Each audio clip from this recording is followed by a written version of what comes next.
Right after she was born, a routine blood test revealed that Sanaya Harris has the genetic mutation that causes sickle cell disease. It hit me hard. I cried. I was nervous just because I have family members that actually have the disease, and I've seen them have lots of crises and a lot of hospitalization, so I was devastated. We have to sit here and be like, oh yeah, you'll be all right, everything's okay, it's good. Then, you go inside and just be like, oh, yeah. But yeah, you kind of feel helpless. Approximately 100,000 Americans have sickle cell disease. Globally, it affects millions from different countries and backgrounds. A patient told me once, I said to her, this is very rare. It only affects about 3% of people. And she patted me on my hand and she said, honey, if it affects me, it's 100%. The cause of sickle cell disease can be traced back to a single gene. The HBB gene encodes for a subunit of hemoglobin, an important protein in red blood cells. A change in the HBB gene results in a mutated hemoglobin that causes cells to become stiff and misshapen. Sanaya's parents each have one copy of the mutation. Sanaya inherited 2 copies of the mutation, one from each parent.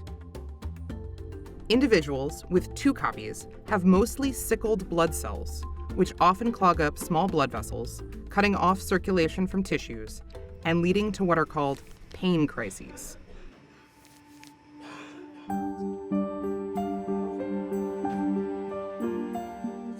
"21-year-old Ingrid Ortiz has frequent pain crises. It's the type of pain that you get when you break a bone. Some patients do very well for several years and then have several years that are very difficult and challenging with complications or the accumulation of chronic organ damage. Ingrid's sort of an example of that, and in the last year she's had over 15 blood transfusions. For years, joint and muscle pain has taken a toll. At 16 is when I started getting frequent pain crises. Every couple of weeks I'm sick with the pain, constant sharp pain. It was pain in her hip that forced her to give up cheerleading. Eventually, it required surgery. I almost didn't graduate. I almost didn't go to my senior prom. I did plan on going to college. But the first semester in September, I couldn't go because that's when I had to get another surgery for my hip. Some patients with sickle cell disease can be helped with a bone marrow transplant, but only if they can find a compatible donor. Ingrid doesn't have a match. And if you don't have a match, which is the majority of patients, there really isn't a curative option currently. Unlike Ingrid, Sanaya has never had a single symptom. A lot of times, honestly, we forget that she even has it because she hasn't had any complications. Why is Sanaya's experience so different from Ingrid's? The answer can be traced back to when she was in her mother's womb. With no air to breathe, fetuses must get oxygen from their mother's blood.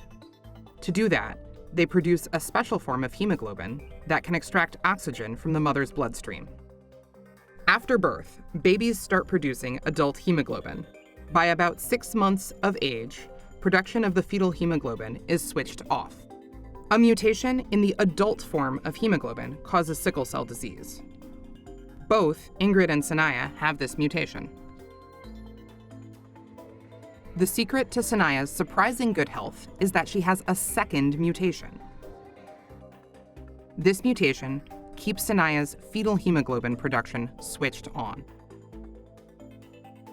Sanaya does not have a properly functioning adult hemoglobin, but because she continues to produce fetal hemoglobin, she does not have the same symptoms as Ingrid.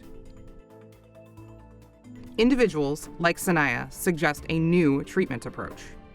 So if we could somehow switch it back to making the fetal hemoglobin, then many of the complications, if not all of them, would be ameliorated.